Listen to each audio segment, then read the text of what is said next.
यह शिवरानी के अवतार की कथा अत्यंत आनंद के साथ ही साथ मुक्ति प्रदान करने वाली है। जो कोई इसे श्रद्धापूर्वक सुनता अथवा किसी को सुनाता है, वह दोनों लोकों में परम पद प्राप्त कर अंत में मोक्ष अवश्य ही पाता है। जब ब्रह्मा जी ने कामदेव के वशीभूत को अपनी ही पुत्री संग दुष्कर्म करना चाहा, तब किस प्रकार शिवजी ने उन पर क्रोध किया तथा अत्यंत कटु वचन कहे, यह हमने देखा पिछले शिव पुराण की कथा में।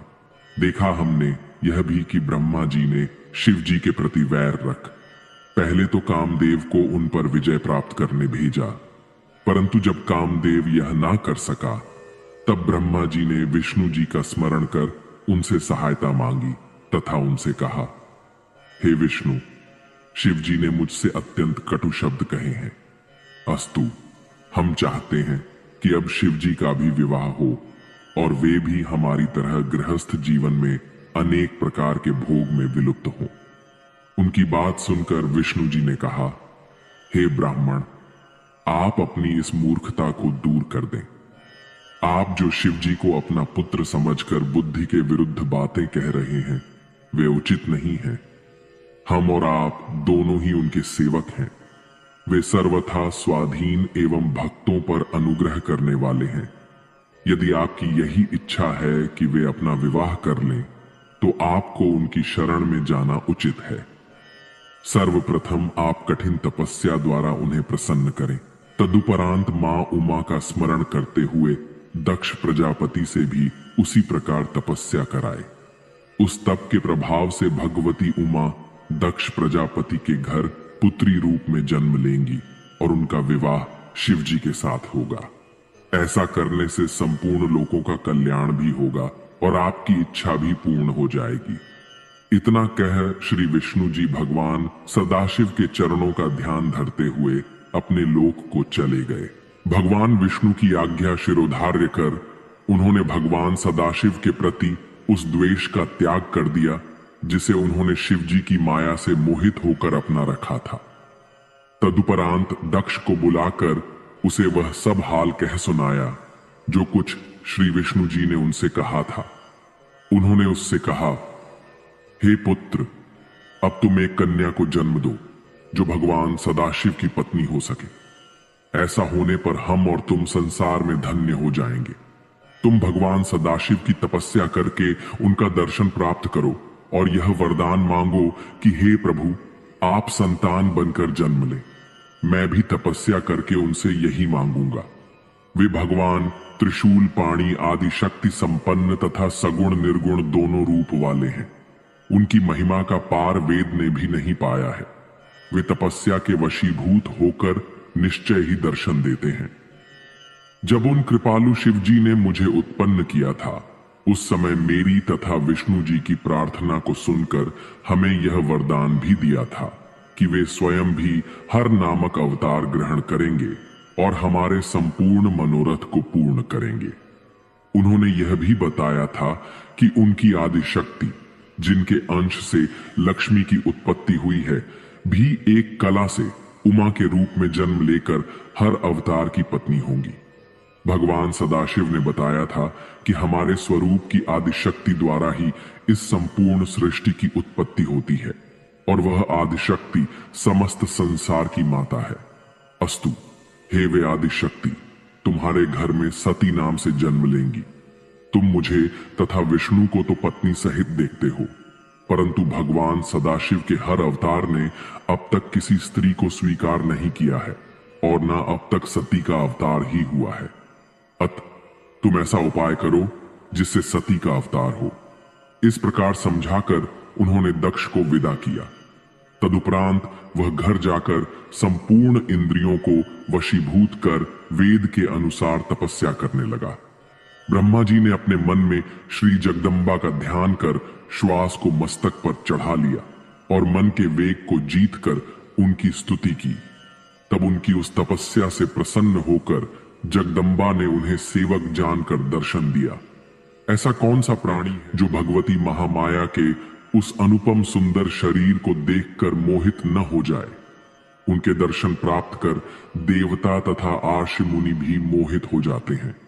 वे अपने मुख्य चिन्हों से अलंकृत तथा वस्त्राभूषण को धारण किए हुए थीं। वे सिंह पर आरूढ़ थीं।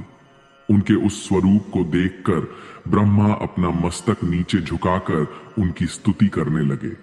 उस समय भगवती भवानी ने उन पर दया करते हुए कहा, हे ब्राह्मण, तुम जो चाहते हो वह वर मांग लो। यह सुनकर उन्होंने अपनी पिछली बातों को स्मरण करते हुए कहा, हे मातेश्वरी, रुद्र नामक शिवावतार ने मुझसे बहुत ही कटु वचन कहे हैं और व्यर्थ ही धक्का है। अस्तु, आप अवतार लेकर उन्हें वश में कर लें, जिससे वे भी हमारे ही समान गृहस्थ हो जाएं। कृपा कर आप यही वरदान दक्ष प्रजापति को भी दीजिए, क्योंकि इसी अभिलाषा को लिए वह भी आपकी आराधना कर रहा है। तीनों लोकों में आपके अतिरिक्त कोई ऐसा नहीं जो शिवजी को मोहित कर सके। उनकी बात सुनकर भगवती भवानी ने कहा, हे ब्राह्मण, तुम धोखा देकर मुझसे यह क्या मांग रहे हो? इससे तुम्हें क्या लाभ होगा? इस समय तुमने मेरे सामने यह संकट भी उपस्थित कर दिया कि मैं तुम्हें वरदान न दूं तो वेद का मार्ग नष्ट हो जाएगा। इतना कहकर उन भगवती ने योग धारण द्वारा उन पर ब्रह्म परमेश्वर का ध्यान किया, जो अपने भक्तों को प्रसन्नता प्रदान करते हैं और सबके अंतःकरण का हाल जानते हैं। भगवान सदाशिव ने उन्हें याना अवस्था में यह आज्ञा दी, ब्रह्मा, जिस वरदान को मांगते हैं उन्हें दे दो और तुम अवतार ग्रहण करना स्वीकार करो। हम तुम्हें अत्यंत स्नेहपूर्वक अंगीकार करेंगे तथा ब्रह्मा को इस प्रकार मोहित करेंगे कि उनका संपूर्ण गर्व नष्ट हो जाएगा। पर ब्रह्म की ऐसी आज्ञा पाकर भगवती जगदम्बा ने ब्रह्मा जी से कहा, हे ब्रह्मा, हर रूपी भगवान सदाशिव योगी राज हैं, उन्हें मोहित नहीं किया जा सकता, परंतु तुम्हारी प्रार्थना के अनुसार युक्ति पूर्वक तुम्हारा मनोरथ सिद्ध कर दिया जाएगा। जब तक हर स्त्री को स्वीकार नहीं करेंगे, तब तक न तो उन्हें परलोक का फल मिलेगा और न संसार में आनंद ही प्राप्त होगा। अस्तु, मैं उनके निमित्त दक्ष प्रजापति की पुत्री के रूप में स्वयं ही अवतार ग्रहण करूंगी। उस समय शिव जी मुझ पर मोहित होकर मेरे साथ विवाह कर लेंगे। इतना कहकर भगवती महामाया अंतर्धान हो गई और ब्रह्मा जी को अत्यंत प्रसन्नता प्राप्त हुई। जब भगवती महामाया ने प्रकट होकर ब्रह्मा को यह वरदान दिया, तब दक्ष प्रजापति ने उनकी आज्ञा अनुसार घोर तपस्या करनी आरंभ की। उसने तीनों प्रकार का प्राणायाम करते हुए शिवरानी के चरणों में अपने हृदय को स्थित किया। दक्ष के उग्र तप को देखकर श्री जगदम्बा ने अपने उसी शुद्ध, मनोहर एवं पवित्र स्वरूप में प्रकट होकर दर्शन दिया। दक्ष ने उन्हें प्रणाम करते हुए कहा, हे भगवती, मैं आपकी शरण में आया हूं। आप मुझे अपना सेवक जानकर मेरे ऊपर कृपा करें। उसकी स्तुति को सुनकर भगवती बोली, हे दक्ष, तुम्हारी जो इच्छा हो वह मुझसे मांग लो। मेरे लिए कोई भी वस्तु अदेय नहीं है। यह सुनकर दक्ष ने कहा, हे मातेश्वरी, आप मेरी पुत्री बनकर मेरे घर में अवतार लें और हर के मन को मोहित करें। इस कार्य में मेरा ही कोई प्रयोजन नहीं है, अपितु तीनों लोकों का उपकार भी सन्निहित है। मैंने मोक्ष का वरदान ना मांगकर आपसे जो यह प्रार्थना की है वह पूर्ण होनी चाहिए।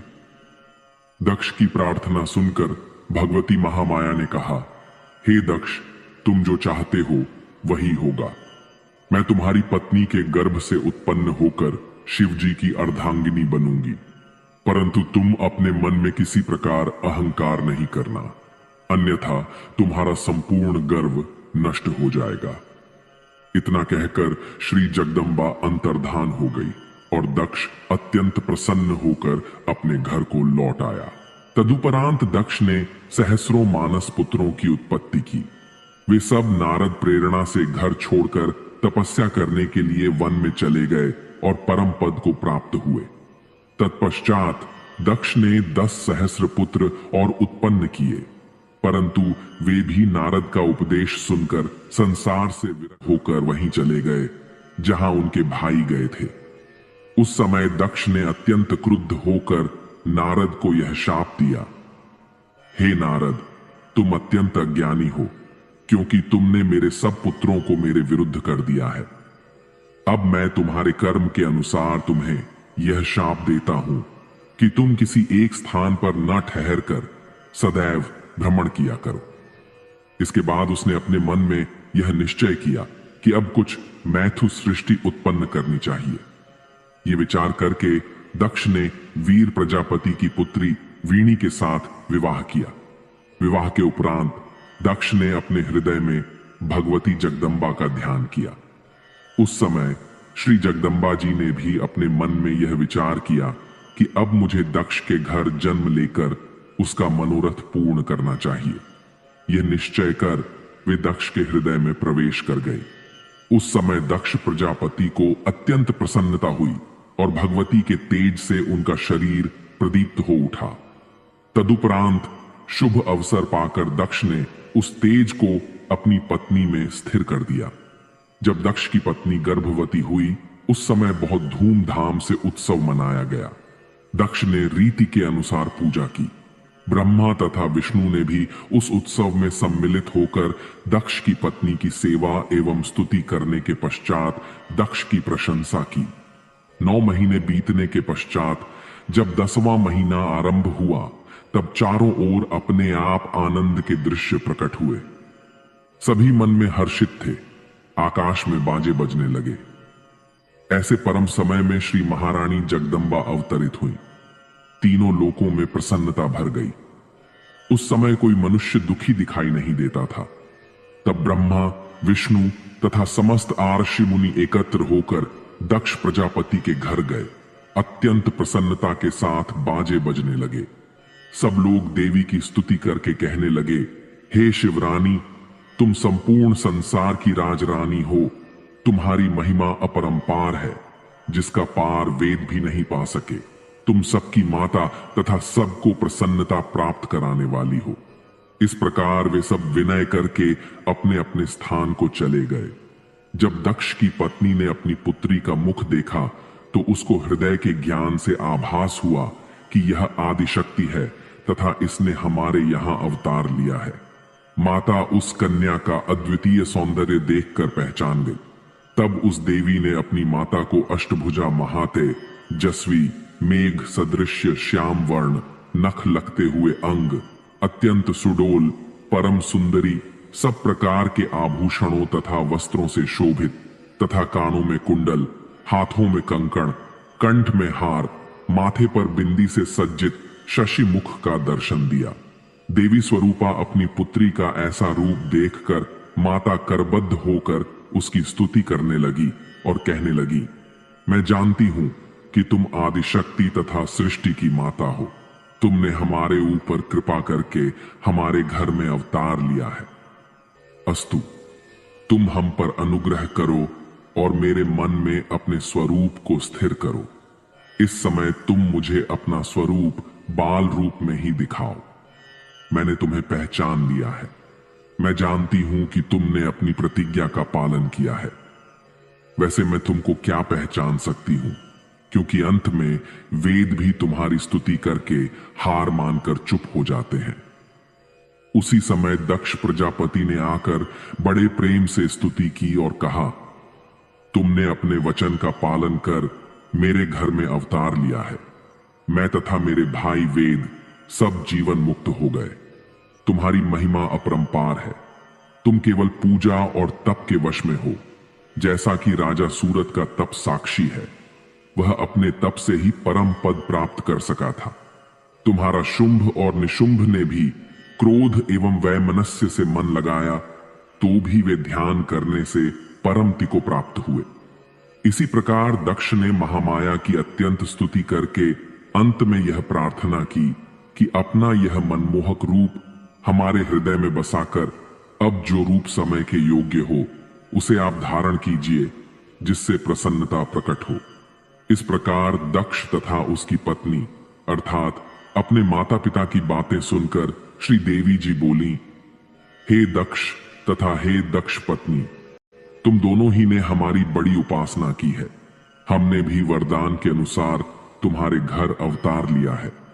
अब तुमको यही उचित है कि तुम जिस प्रकार मुझे शक्ति समझते हो उसी प्रकार का विश्वास रखते हुए कभी गर्व न करना। देवी जी इतना कहकर कन्या का रूप धारण कर संसार की रीति के अनुसार रोने लगी। तब यह रुदन सुनकर कुल की असंख्य नारियां समस्त बाइयां एकत्र हो गईं। उन सब ने पुत्री को देखकर प्रसन्नता प्रकट की। चारों ओर से जय जय नाथ गूंज रहा था। दक्ष तथा उसकी पत्नी ने वेद एवं कुल के नियमानुसार सब रीति की तथा बहुत सा धन दान स्वरूप बांटा। उस समय ब्रह्मा जी तथा विष्णु जी देवताओं और मुनियों को साथ लेकर वहां जा उपस्थित हुए। दक्ष के निवेदन के अनुसार हमने उस कन्या का नाम सती रखा। इसके पश्चात सब लोग अपने अपने घर को चले गए। दक्ष अपनी पत्नी सहित सती के प्रेम में निमग्न होकर सब कुछ भूल गए। सती चंद्रकला की भांति दिन दिन बढ़ने लगी। वे प्रतिदिन शिव पत्नी का पाठ करती तथा सदाशिव का ध्यान करती। वे पार्थिव पूजन करती तथा माता पिता की प्रसन्नता की ओर अधिक ध्यान देती। यद्यपि उनका शिव में अधिक ध्यान रहता, परंतु इस बात को वे किसी पर प्रकट न होने देती। सती इसी प्रकार के विचित्र खेलों में मग्न रहती। जब कुछ बड़ी हुई तो उनके मुख की कांति दुगनी हो गई। उनकी सुंदरता की समानता तीनों लोकों में कोई भी नहीं कर सकता था। यह शिवरानी के अवतार की कथा अत्यंत आनंद के साथ ही साथ मुक्ति प्रदान करने वाली है। ओम नमः शिवाय। आप वहां चलकर उनको वरदान दीजिए तथा उनसे विवाह कीजिए। इतना कहकर हम लोग शांत हो गए। तब शिवजी ने हंसकर कहा, तथास्तु। शिवजी के मुख से यह सुनकर देवता तथा मुनि आदि जय जयकार करने लगे। इसके पश्चात सब विदा हो गए। उधर शिवजी अपने गणों सहित सती को वर देने के लिए उसी स्वरूप में जिसका सती ध्यान करती थी सती के पास जा पहुंचे। सती के मन से उस समय वह स्वरूप जिसका वह ध्यान कर रही थी लुप्त हो गया। तब चिंतित होकर सती ने अपने नेत्र खोले और अपने सम्मुख उसी स्वरूप को देखा। सती ने उन्हें पहले तो प्रणाम किया, फिर अपने हृदय में उस स्वरूप का ध्यान करके लज्जा से मस्तक नत कर लिया तथा आनंद में मग्न हो वे शांत बैठी रही। उन्होंने कुछ ना कहा। उस समय सती को जो आनंद हुआ उसका वर्णन करना कठिन है। शिवजी सती को शांत देखकर बोले, हे दक्ष प्रजापति की पुत्री, हम तुम्हारे तप से बहुत प्रसन्न हुए हैं। तुम्हारी जो इच्छा हो वह मांगी। यद्यपि शिवजी सती की मनोकामना जानते थे, परंतु सती का वचन सुनने को यह आशा दी। फिर भी सती कुछ ना कहकर शांत हो रही। सती का यह भाव शिवजी को बहुत भला लगा। वे फिर बोले, मांगो मांगो, विलंब न करो, तुम्हारी प्रत्येक मनोकामना पूर्ण होगी। इस प्रकार जब शिवजी ने बार बार कहा तब सती बोली, हे महाराज, आप अंतर्यामी हैं। आप मेरे मुख से अपनी प्रीति सुनना चाहते हैं तथा सांसारिक जीवों की भांति पूछते हैं, तो मेरा मनोरथ सुनिए। मैं चाहती हूं कि आप मेरे पति हो और मेरे साथ विवाह करके मुझको अपने घर की दासी बनाएं। शिवजी ने सती के ऐसे वचन सुन प्रसन्न होकर तथास्तु कहा तथा अंतर्धान हो गए। शिवजी से ऐसा वरदान प्राप्त कर सती अत्यंत प्रसन्न होकर अपने घर पहुंची। सती की सखियों ने उनके माता पिता को सती का संपूर्ण वृत्तांत बताया। उसे सुनकर उनके माता पिता अत्यंत प्रसन्न हुए। जब ब्रह्मा जी को यह वृत्तांत मालूम हुआ तो वे प्रसन्न होकर शिवजी के पास गए। वहां हाथ जोड़कर उनकी बहुत स्तुति की तथा निवेदन किया कि मुझे क्या आज्ञा है। शिवजी ने उत्तर दिया, हे ब्रह्मा, सती ने हमारी बहुत आराधना की है तथा हमने उनको वर दिया है। सो तुम दक्ष प्रजापति के पास जाकर कहो कि यह हमारे विवाह की तैयारी करे। यह कहकर शिवजी ने उन्हें विदा किया। ओम नमः शिवाय।